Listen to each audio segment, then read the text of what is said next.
Армысыздар, урматтуу дыйкандар. Бүгүн сиздер менен кайракы жерде күздүк жана жаздык себилген кылкандуу дан эгиндеринин коргоо иш-чаралары боюнча сабак өтөбүз. Бүгүнкү сабакта ошол күздүк, жаздык кылкандуу дан эгиндерин ото чөптөрдөн, илдеттерден жана зыянкечтерден коргоо жөнүндө сиздерге мен айтып берем. Эми эмне үчүн биз өсүмдүктөрдү коргойбуз да? Негизи эле өсүмдүктөрдү коргойбуз. Ошолор жөнүндө кичине түшүнүк алайлы.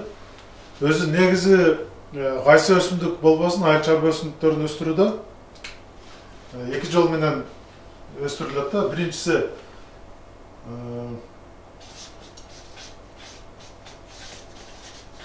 экстенсивдүү жана интенсивдүү.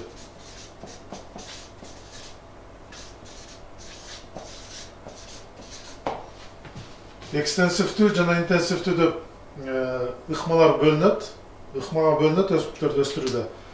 Экстенсивдүү дегенде биз өсүмдүктү себебиз, жегебиз дагы ошол табиятта кандай өссө, ошол боюнча тим коебуз.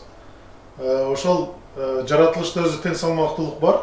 Бардыгы зыянкечтер болобу, илдеттерби бири-бирин тең салмактуулукта кармайт. Эгер ушундай экстенсивдүү ыкма менен өстүрсөк, ошол адамдардын тамак ашына дагы, зыянкечтердин, канаттуулар жана башка бардыгына бул тегиз жетет.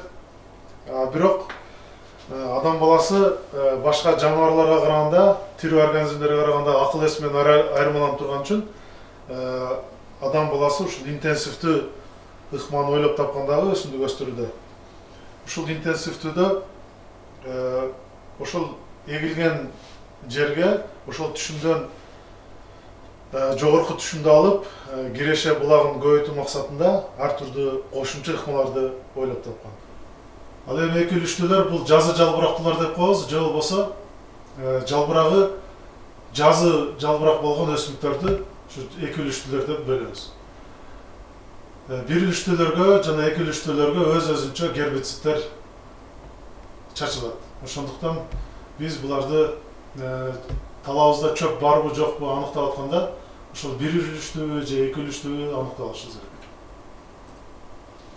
керек. Эми экранда көрсөтүлүп тургандай, биз ошол эмне үчүн ошол ото чөптөргө каршы күрөш жүргүзүшүбүз керек?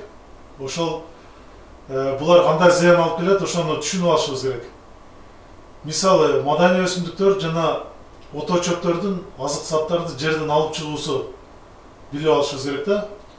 Ошол таблицада көрүнүп тургандай, эгер күздүк будай себип туруп, гектарынан 3 тонна ала турган болсок, ошол будай, ушул түшүмдүүлүктү алыш үчүн ошол эгилген будай жерден таза салмагында 80 кг азот, 25 кг фосфор, 55 кг калий алып чыгып кетет.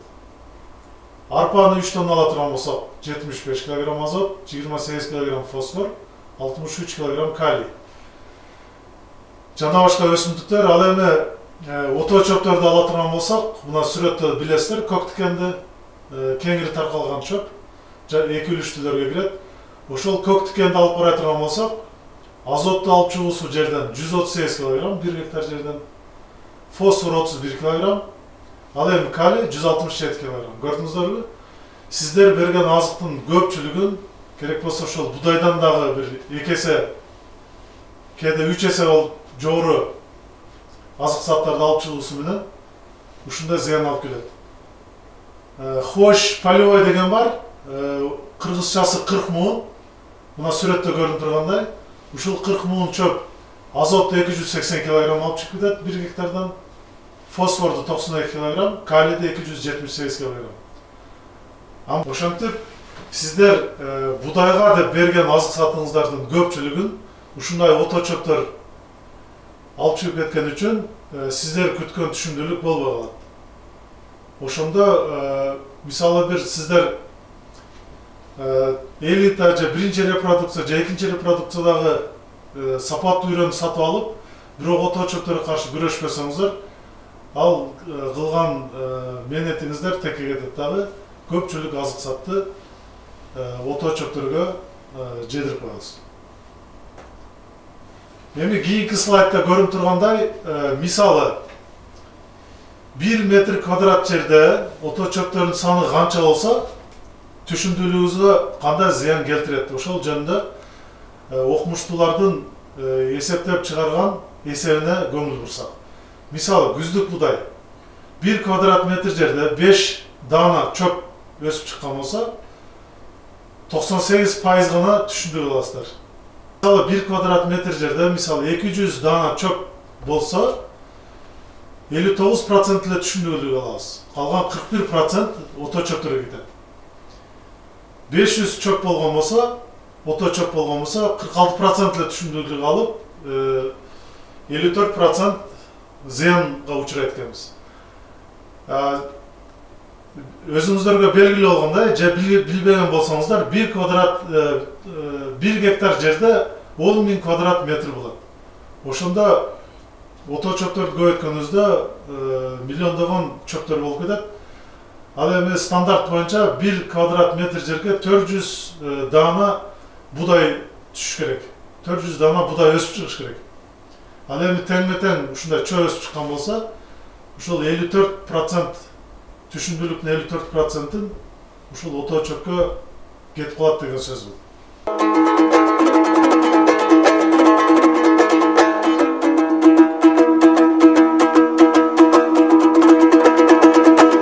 Ото чөптөрдүн эгиндин өздүк наркына тийгизген таасири.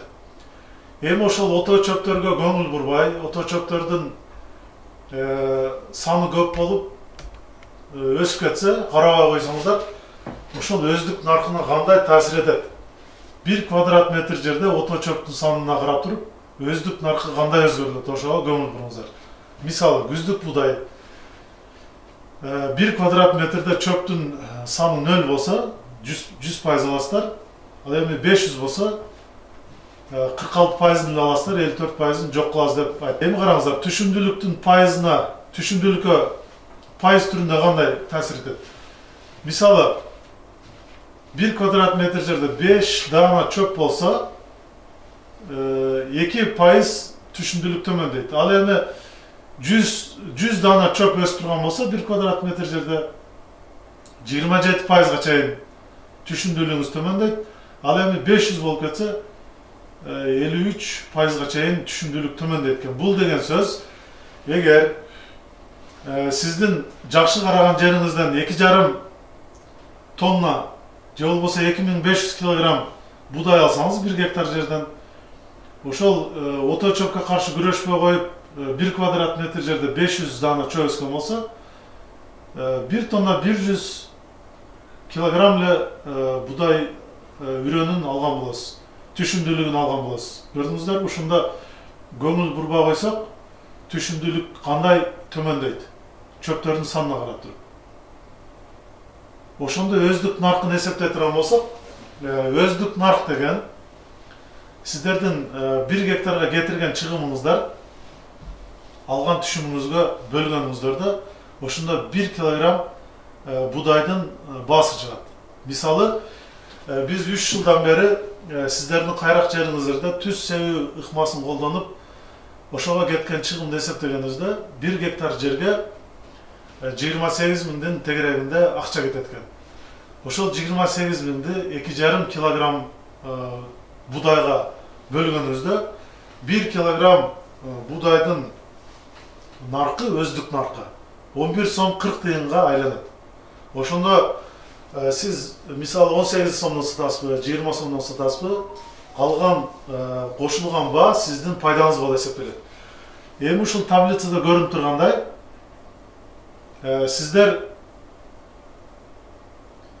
ото чөпкө каршы күрөшпөсөңүздөр, түшүндүүлүк азайган сайын өздүк нарк өсөт. Ошондо мисалы 1 метр квадрат жерде 500 штук чөп өскөн болсо, түшүндүүлүгүңүздөр 53%-га азайып, түшүндүүлүктүн көлөмү 1 тонна 100 болот да, өздүк наркы 24 сом айланат.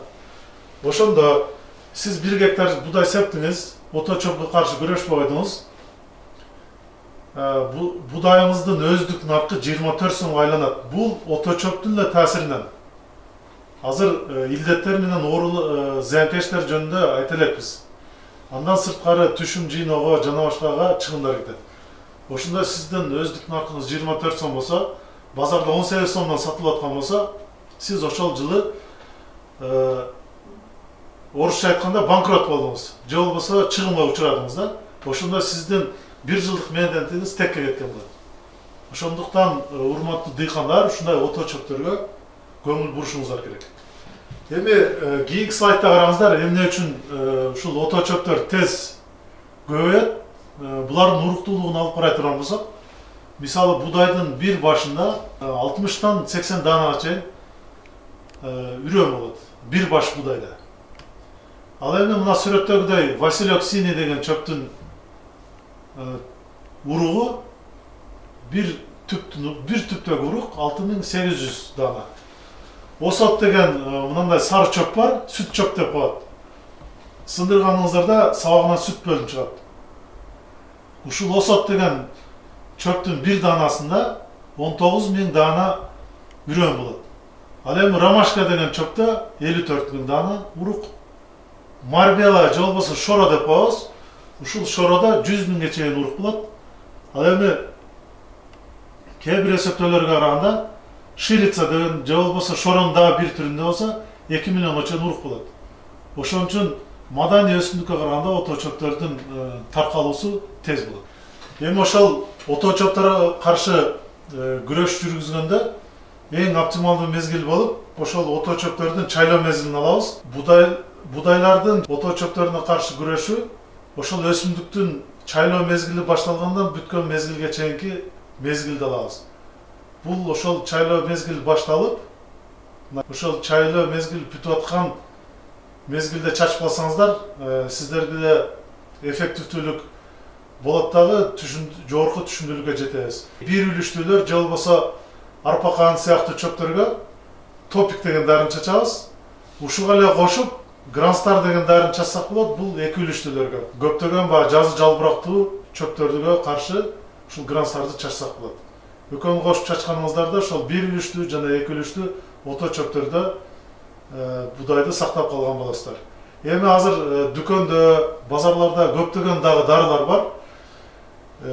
Агрономдор менен кеңешип, дагы бул дарыларды алмаштырып чачсаңыздар болот.